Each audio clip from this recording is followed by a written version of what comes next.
Olá, todos bem? Mais uma vez estamos aqui para um estudo em nossa Escola Consoladora, atendendo um pedido dessa casa iluminada. E vamos nós. Hoje nos foi pedido para estudar um livro de Joana de Ângeles, psicografado por Divaldo, sobre as leis morais. Oh, que maravilha, né? E especificamente o item A Bênção do Trabalho. Olha que maravilha! A bênção do trabalho, dentro das leis morais. Mas vamos primeiro compreender o estudo da noite, dentro do nosso idioma. O que os dicionaristas nos falam sobre bênção e sobre trabalho? Vamos ver? Então, com licença, porque para não perder a qualidade, do nosso idioma, nós vamos ler aqui um pouquinho. Bênção, olha que lindo.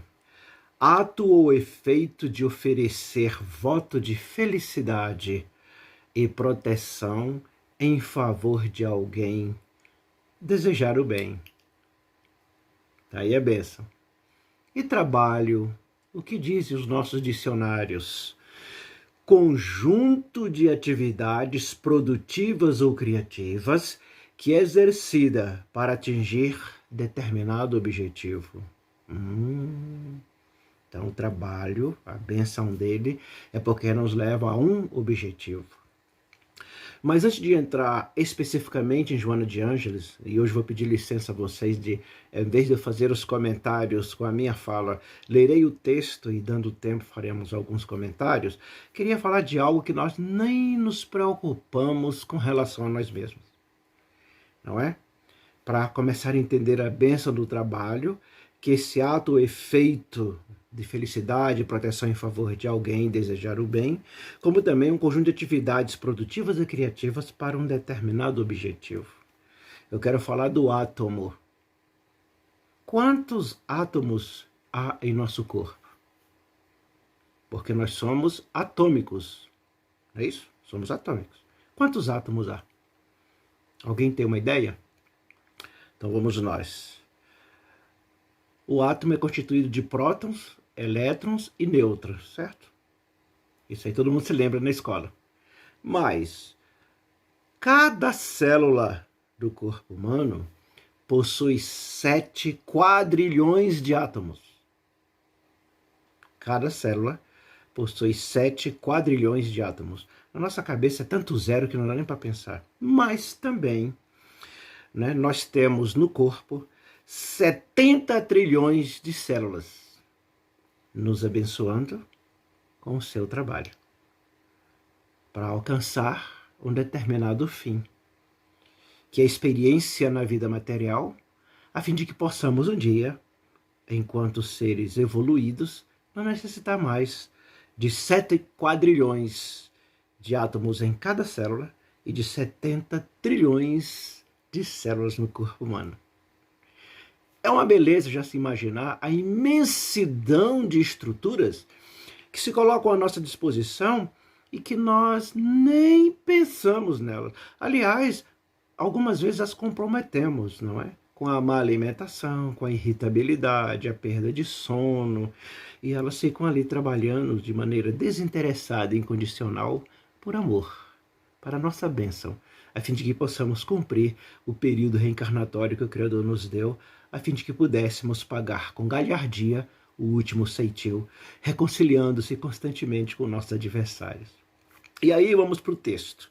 O que Joana de Ângeles, por intermédio do nosso humilde irmão Divaldo, nos diz sobre a bênção do trabalho? Vamos nós, com licença que eu vou ler, tá bom? Sob pretexto algum, te permitas a hora vazia. Os átomos e as células não param, queridos. Justificando cansaço, ou desengano, irritabilidade, ou enfado, desespero íntimo, falta de estímulo, evita cair no desânimo, que abre claros na ação do bem, favorecendo a inutilidade e inspirando ideias perniciosas. Quantas vezes ao dia nós ficamos um tanto quanto desanimados com algumas coisas, não é verdade? E algumas vezes até renegamos a vida que nós mesmos pedimos para poder evoluir. Se supõe que todos se voltam contra os teus propósitos superiores, insiste na atividade, que falará com mais eficiência das tuas palavras, ok?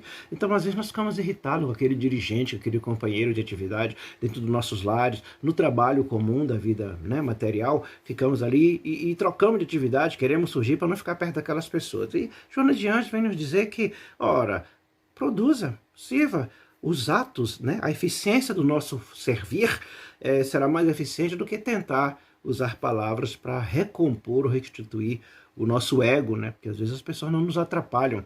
Nós é que não compreendemos a nossa finalidade ali enquanto obreiros do Senhor naquele espaço. Aí Joana segue. Coagido pela estafa, muda de atitude mental e renova a tarefa, surpreendendo-te com motivação nova para o prosseguimento do ideal. Se te agredirem a face, ofereça o outro lado. Não é o outro lado da face, mas troque a maneira de que foi agredido com ternura, com doçura, com solidariedade. Vitimado por injunções íntimas perturbadoras que se enraizam no teu passado espiritual, redobra os esforços, né? E atua confiante. Todos nós temos sombras, porque senão não estaríamos no planeta de expiação e prova. Então ela pede, né, com uma forma muito bela, de que nós devemos, né, seguir quando a dúvida, a tristeza, a desilusão, a depressão querer nos atingir, né? Que não está dando conta da tarefa, não podemos assumir aquilo, não estamos gostando mais, está enfadonha, olhar para dentro e observar que as injunções íntimas nos perturbam em virtude, né, da nossa estrutura, e ela diz, redobra os esforços. Depois ela segue, o trabalho é ao lado, olha só, o trabalho é ao lado da oração, o mais eficiente antídoto contra o mal, porquanto conquista valores incalculáveis como o espírito que corrige as imperfeições e disciplina a vontade. Se alguém já leu Pensamento e Vida, Emmanuel nos ensina os departamentos que existem e o gabinete da vontade, que é a nossa fé raciocinada, sabendo o que devemos fazer aqui. O momento perigoso para o cristão decidido, seguidor de Jesus, é o do ócio, olha gente, não o do sofrimento, nem o da luta áspera. Em virtude de quê? Na ociosidade surge e cresce o mal, na dor e na tarefa fulguram a luz da oração e a chama da fé. Maledicências, intrigas, vaidades, presunções, calúnias e boatos, a despeito e descrédito, inquietações e medos, pensamentos deprimentes e tentações nascem e se alimentam durante a hora vazia, queridos. Os germes criminógenos de muitos males que pesam negativamente sobre a economia da sociedade se desenvolveram durante os minutos de desocupação e ociosidade. Lembra dos nossos avós? Os pais nossos também diziam, né? Quando a mente está vazia, oficina de quê? De coisa ruim, não é isso? E ela segue, os desocupados jamais dispõem de tempo, olha que coisa interessante, para o próximo. Atarantados pela indolência e pela inutilidade que fomentam o egoísmo e desenvolvem a indiferença. Eu fiquei preocupado esses dias conversando com alguns estudantes cursistas, né? Sobre a tentativa do mundo material e nos fazer ficar no ócio e esquecermos de nós mesmos. Sabe o que é? Maratona de séries na Netflix. É uma das formas mais belas que a sombra encontrou de nos fazermos afastar do próximo, porque nós não temos tempo para o próximo, mas a maratona de séries nós temos um tempo enorme para dedicar à ociosidade de forma negativa, até porque, dependendo da mensagem que está lá na série, de maneira latente ou subliminar, nós vamos sair com pensamentos conforme é o nós, enquanto espíritos com sombras, com intrigas e ideias contrárias ao que nós viemos fazer aqui. E aí Joana segue, o trabalho se alicerça nas leis de amor. Daí os átomos e as células, né? E regem o universo. Trabalha o verme no solo, o homem na terra e o nosso pai na galáxia. A vida é um hino de dinâmica do trabalho. Não há na natureza ócio em nenhum lugar. Aí Joana começa a concluir suas lições nos dizendo, o aparente repouso das coisas traduz a pobreza dos sentidos humanos. A vida se agita em toda parte. O movimento é lei universal em tudo presente. Não te destenhas a falar sobre o mal atua no bem. Aí ela segue. Não te escuse à glória de trabalhar pelo progresso de todos, do que resultará a tua própria evolução. Cada momento, né, sabiamente aproveitado, adiciona produtividade na tua sementeira de esperança. O trabalho de boa procedência em qualquer direção produz felicidade e paz. Olha nós aqui com nossos corpos ouvindo o tema, estudando, pensando, analisando e fazendo uma autoavaliação com a ajuda dos, né, milhares de átomos, milhares de células. O trabalho dele jamais te arrependerá. Não espere recompensa pela sua execução. O que nós aprendemos com Jesus?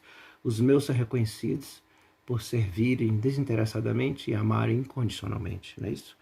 Aí ele pede, Joana de Anjos conclui dizendo, produze pela alegria de ser útil e ativo, içando o coração de Jesus, que sem desfalecimento trabalha para todos nós, como o Pai Celeste, que até hoje também trabalha, plagiando uma fala de Jesus. Então a bênção no trabalho, lá no livro Pai Nosso, a nossa querida Meimei nos diz assim, o trabalho é uma instituição de Deus. Meimei no livro Pai Nosso. Aí ela diz, quem move as mãos no serviço, foge à treva e à tentação. Trabalho de cada dia é senda da perfeição. Então, amigos e amigas, irmãos de longas jornadas, né, reencarnatórias, estamos aqui nessa casa consoladora. Lembremos que silenciosamente os prótons, nêutrons e elétrons de 7 quadrilhões de átomos em cada célula faz com que as 70 trilhões de células nos permita ter os órgãos de ver, de ouvir e de falar, um cérebro para pensar e um coração para amar, e membros, braços e pernas para caminhar em direção de um propósito. Amar a Deus sobre todas as coisas e ao próximo como se fosse a nós mesmos. Que o amor de Deus e a paz de Jesus estejam em todos os corações, hoje e sempre.